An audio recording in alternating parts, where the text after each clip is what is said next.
It's now my honor to introduce our keynote speaker, Dr. Mamie Parker. Dr. Parker is the former Assistant Director of Fisheries and Habitat Conservation in the U.S. Fish and Wildlife Service. She has extensive experience as a fish and wildlife biologist, an executive leader, an executive coach, and a motivational speaker. During her career with Fish and Wildlife, Dr. Parker held many leadership positions in addition to Assistant Director. She served as the Ecosystem Coordinator in the Great Lakes and Big Rivers region, where she worked in many programs including national fish hatcheries, national wetlands and coastal mapping, control of contaminants and invasive species, marine mammal protection, and wetland restoration and protection programs. She made history when she was appointed the first African American to serve as the Fish and Wildlife Service Regional Director for the 13 northeastern states. She was designated the authorized official for negotiations with General Electric Corporation to clean up the Hudson River, one of the largest environmental restoration projects in U.S. history, and she played a major role in helping to protect the nation's waters from invasive species. In view of her achievements, the Fish and Wildlife Service awarded Dr. Parker the Ira Gabrielson Award, which it presents annually to the agency's most outstanding leader. The President of the United States presented her with the Presidential Rank Award, the highest award given to government employees. And she recently received the American Fisheries Society Emmeline Moore Award, named after the Society's first female president. The Moore Award is a career achievement award which recognizes a member who promotes demographic diversity in the Society. Dr. Parker has been featured on NPR Morning Edition for helping young girls see their dreams, and the governor of Virginia recently appointed her as a Commissioner of Game and Inland Fisheries. She's a leader in various organizations, serving on the board of directors for the Chesapeake Conservancy, National Wildlife Refuge Association, Defenders of Wildlife, Student Conservation Association, and the Nature Conservancy's Virginia chapter. And not least, she is a member of our Board of Visitors. It is my privilege to introduce you to Dr. Mamie Parker.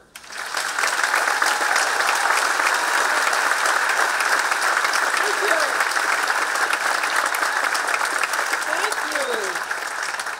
Well, good morning. You know, that's not bad. In fact, that's really good compared to the place that I was in yesterday over in Massachusetts and Boston, where they didn't know that being a girl raised in the South, a grit, that when we call, we ask you to respond. So let me feel right at home again.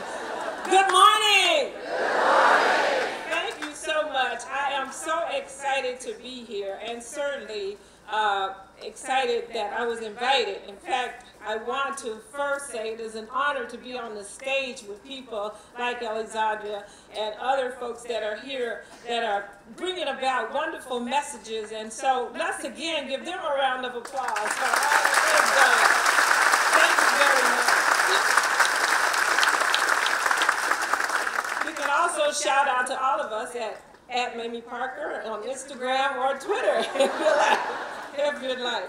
To distinguished guests here today, to the Dean of the School of Nicholas School of the Environment, to the administrative staff and a wonderful job that they've done, to the faculty, friends, and family, you did it! Thank you so much.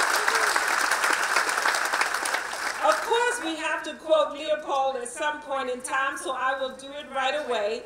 He talked about the mountain lion and how it had to look on both sides and then look ahead into what was ahead of him. And so I believe today in interacting with the folks here in this pool that that's certainly what you're doing, like the mountain lion, looking ahead.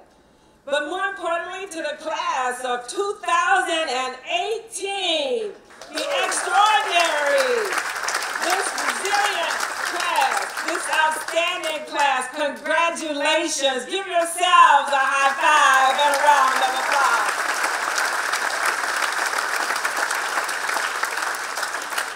I know that you did it proudly. I know that you'll go out in the world and do what I think will be important. You will tell people about the passion. You will tell people about the inspiration, and you will tell people about the encouragement that you got here at Duke. but you also might tell them to watch me whip, watch me nay-nay. My beloved class, I stand here with you, as you've heard earlier, as a member of the Board of Visitors and having an opportunity to work in the leadership program as well. I am proud to be here. It's such a pleasure. I had many great things to happen, and in fact, every month we talk about the 5 things that we can smile about, and this will certainly be on my list of accomplishments. But I celebrated a milestone birthday, and during that time got engaged to a wonderful man that's in the audience, and he's never there with me because he's always busy back in the Washington, D.C. area. Wild and worldly the man is. Mr. Pierre Baizi, he's in the audience, my new fiance.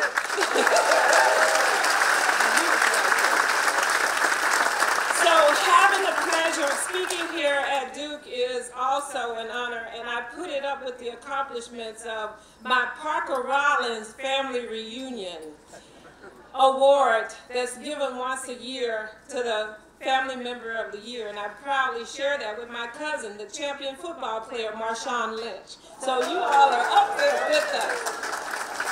But Bubba Watson, the champion left-hand golfer, says it best when he says, "I never saw this in my dreams." Imagination, our goals, our dreams, they're important. But we have to remember that life is not a straight line.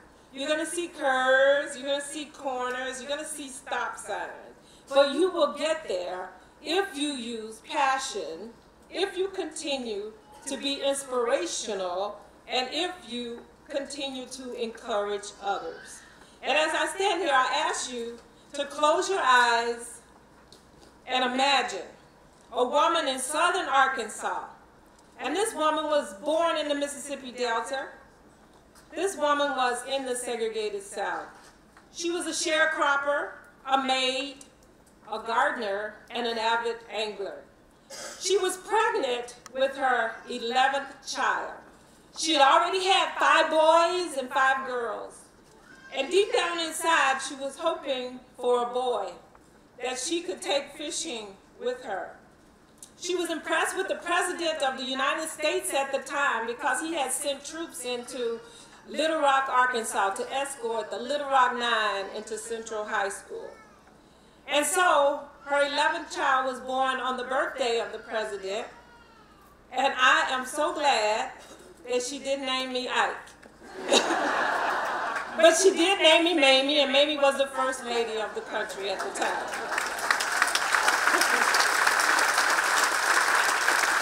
With this name also came a lot of responsibilities and expectation. But it was with this name that she took me fishing with her and encouraged me how important it was to pass that piece of pie, that passion, that inspiration, and that encouragement. She also encouraged me to think about how important it is to help others. So in the next 10 minutes, as I speak to you, I will not be quoting from Aldo Leopold, the father of conservation, nor Rachel Carson, the mother of modern conservation, or even E.O. Wilson, who just wrote the recent book, Saving Half of the Earth. I will not talk about Kendrick Lamar, even though I like his music, and I certainly won't agree with Kanye West.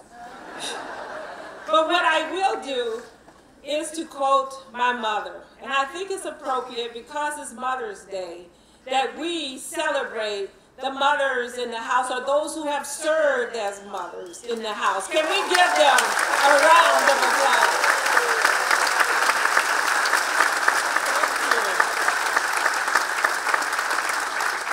One of the things that my mother often said to us as she looked at us, and as I think about you being a part of the Duke family, she reminded us that we were a part of the Parker Rollins family. And she told us, "You are a piece of work." So look at your neighbors now and say, "You are a piece of work."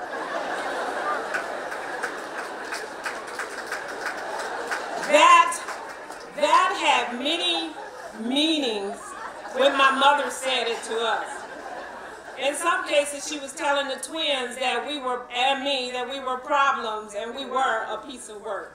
But for the most part, she was encouraging us to go out there and represent our family well. My beloved class of 2018, I know that as you leave this safe place, you will do that. You will go out in the world. You will keep your passion, your inspiration, and your encouragement. And we messed up this world. My generation helped to do it. And we can't possibly go out there and ask you to save the world by yourself. But every little bit counts. We ask you not to go out and hurt the world, but go out there and do what you know is best. We know the bad news. We know that there's more heat, more rain, more wind, and fire. We know our world is suffering from climate change, wetland losses, fish kills. We know that deforestation is a problem. We know that Flint, Michigan still has no clean water. We know that we need to talk to Scott Pruitt. I want to talk to him. We need to talk to Scott Pruitt. We know that sea level rise will be a challenge. We know that invasive species are our challenges today. We know that environmental justice or injustice is a problem. But our passion is the good news, because we know that we can make a difference. And as I recall fishing with my mother on the banks of Bayou Bartholomew and Lake Enterprise in southern Arkansas, some of her inspiring words were the words that right now helps me to be inspired. And she taught me to listen. And she said, listen. And I can tell you something, if you just listen. Now sometimes she was telling me to make my bed first thing in the morning, because if you accomplish something the first thing in the morning, then you don't have a problem. You can say you did at least one great thing that in the morning. Oprah tells us to buy a good mattress, so you do that when you get your first opportunity to do so. Good night's sleep is important. But she also said, listen. And the letters in the word listen are the same letters in the word silent. And that's what we have to remember, is that we need to hear people better than we've done in the past. And that's what I believe is one of the problems in the world of post-truth, post-credibility, and in this fact area where the world is trying to address gun violence, immigration issues, a divisive world struggling in our state of Virginia with tiki torch carriers, tribal politics, the lack of trust, the lack of adequate resources. You know the bad news, but I also know from watching you today and having dinner with students last night and talking to these wonderful faculty members this morning, that you have that passion. They have that inspiration. And we know that exciting things are happening in conservation. Whether it's the road to smart cities, the renewable energy efforts, businesses are more engaged in sustainability, community leaders are digging deeper and taking courageous actions to help heal the world. You know the good news. You know the news of people that are passionate, those that are inspirational, those that my mother talked about when I was a little girl. Those that I saw when I worked with Missouri farmers in the Boot Hill of Missouri, when we talked about ways in which they could grow wildlife on their lands. 20 years ago, that was just starting. 40 years ago, they were not doing that. In fact, when I was about to graduate from high school, my science teacher introduced me to Marvin Gaye, which is how I really got motivated with conservation. And that was a song, and that song talked about mercy, mercy me. Things are not like they used to be. And he talked about what happened to the blue skies, and he said mercury in our fish. And that's when I stopped and said, in the voice of Arnold from Different Strokes, what you talking about, Willis? Mercury in the fish that I ate. And that was a problem. But again, talking it over with my mother and her passion and inspiration encouraged me to do something about it. Get out of our own way, inspiring others. And I saw that as I said, over the last couple of days, but I also saw it when I had a chance to go to China. And it was here, as Pierre and I were riding through that country and seeing all the smog that was there. In some cases, we couldn't even see each other as we walked down the street. But there were people in that country that realized they were inspired, that they had to do some things to make life better. It's that inspiration that I get from the Nature Conservancy, from my friends at Defenders of Wildlife that are often fighting to make a difference, from the Student Conservation Association interns that I get to interact with. They lift me up. And as I talk about bad news and think about the good news, I tell you the fog will be lifted as you be inspired yourselves and inspire others. You are that sandwich generation. You have to inspire the baby boomers to do a better job, but you will also inspire each other. And you are the ones that the future generation of conservation leaders will look to help them figure out. Beloved class of 2018, you will be the one to speak truth to power. You will tell others to do what is right and not what is easy. You will continue to work in radical collaboration to address climate change, working with insurance companies in the industry on sea level rise. You will do like my colleagues at Brown Advisory does, taking transformational actions to help corporate America do the right thing. As I think about my recruitment in the U.S. Fish and Wildlife Service, and I was a budding biologist like a lot of you are here, I was inspired by one man that came to town, and he was like a sleazy used car salesperson, not like the really, really best ones, and most of them are the best ones. He sold me on the U.S. Fish and Wildlife Service. I was fishing in a pond down not too far from the campus, and my roommate said, there's a guy in town that's recruiting for the U.S. Fish and Wildlife Service, and you should go up and interview with him. And he told me that I could do what I love to do and get paid to do it. But like a sleazy used car salesperson, he led me to believe the job was in Arkansas. I discovered the job was in Wisconsin. I called him up and I said, isn't it cold up there? I'd never been north of Little Rock. He called me back 3 days later and he said, yeah, we know it's cold there, but you know, he said, we got something special for you. We're going to throw in some free clothes for you. I discovered they were uniforms and everybody got those free clothes. But it was his passion. It was his inspiration that really, really guided me to overcome my fears. And that's what I know that many of you all are struggling with right now, your fears. And how can they be overcome? Fears, F-E-A-R, false evidence appearing real. But after getting to Wisconsin and working there, working on contaminant issues in Green Bay, working in La Crosse, working all over the states, that's when you change F-E-A-R, false evidence appearing real, to forget everything and rise. And you can do that too. While there, I had all intentions of going south. I was inspired to go south. My next job was in Madison, Wisconsin. Sometimes in life, you will be inspired, you will have passion. But sometimes the big goals, you have to take small steps.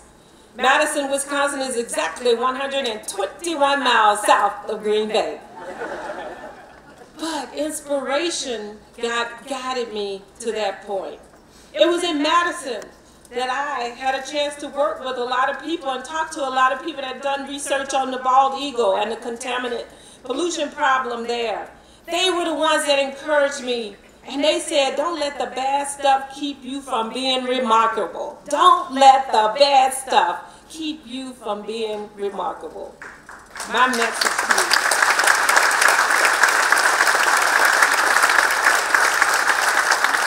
Just continue your everyday greatness as you've done here at Duke. Mama said life can be hard, life can be tough, but so are you.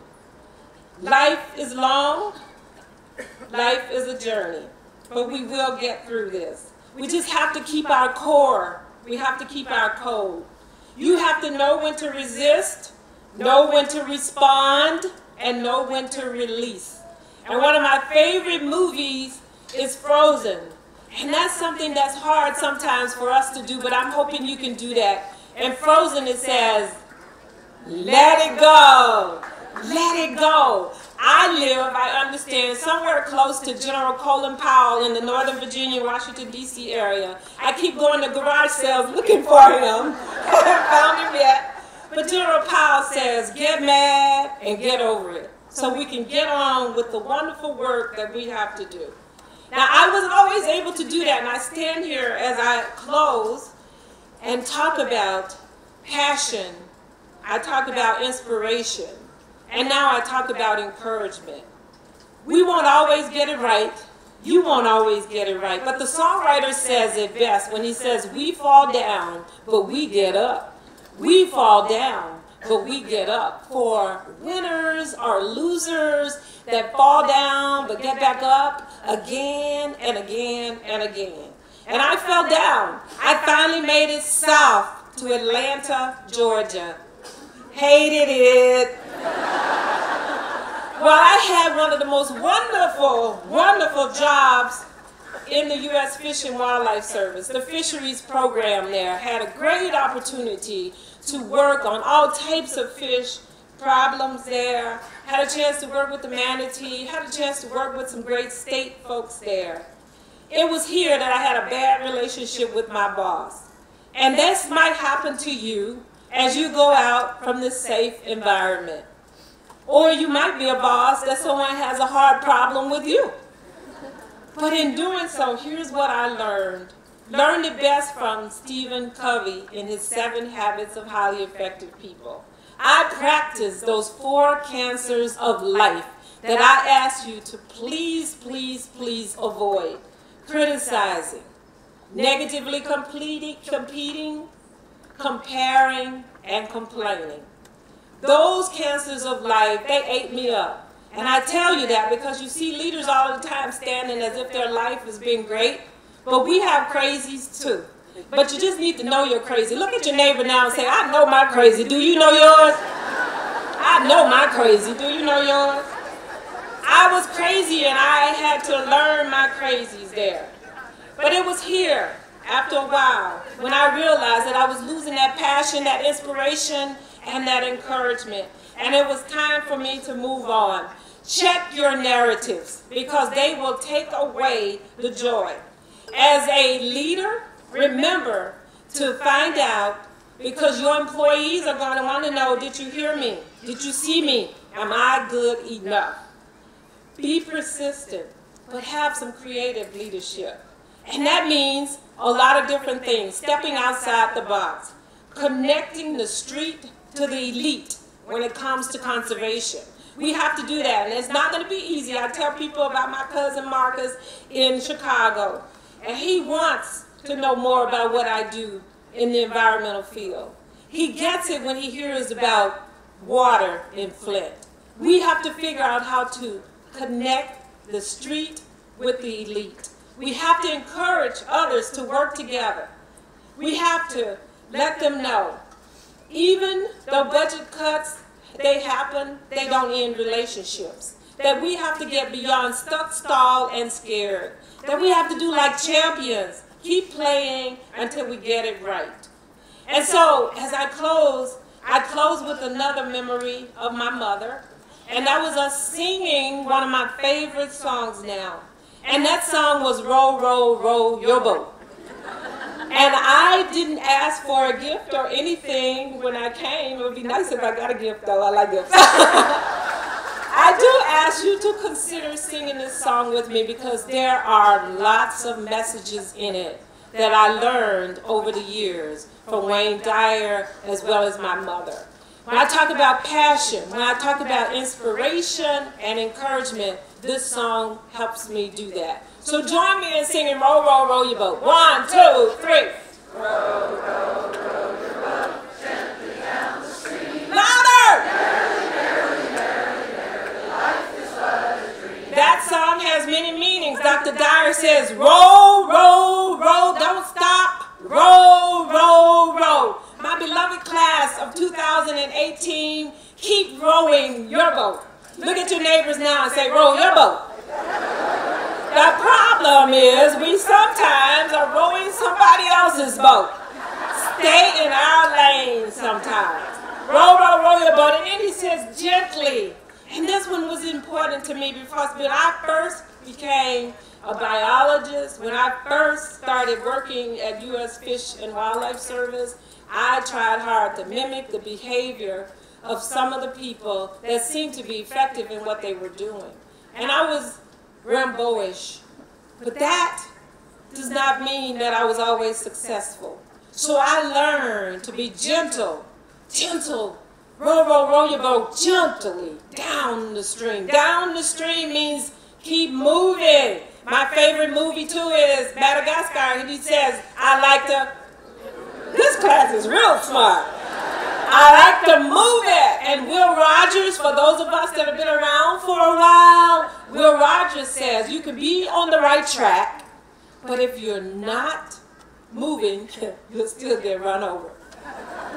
Move it. And then it says, gently down the stream, merrily. That's one of my favorite ones. As you show your passion, your inspiration, and in your encouragement to change the world, to help with climate change, to use data to make decisions, merrily, be happy. Kurt Franklin says it best. He says, I'm not saying you're ugly, but you look so much better when you smile. You can be happy and still do good work, merrily. And then it says, life is but a dream. I dream of a wonderful life of each of you. I dream of reading about you. I dream of seeing you in different places. I dream of hearing about your wonderful families that you'll be raising. I dream that you will have passion, that you will keep inspiring others, and you will keep encouraging yourselves. Thank you very much for your time and attention. Thank you. Thank you. Thank you so much.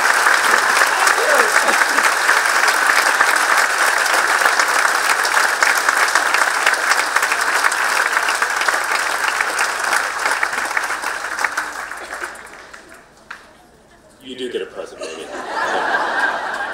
Thank you for those inspiring remarks, and in appreciation, we are giving you a handcrafted bowl from renowned North Carolina pottery artist Brad Tucker. Brad's a longtime resident potter at Cedar Creek Gallery, not too far down the road in Creedmoor, North Carolina. So thank you, Mamie.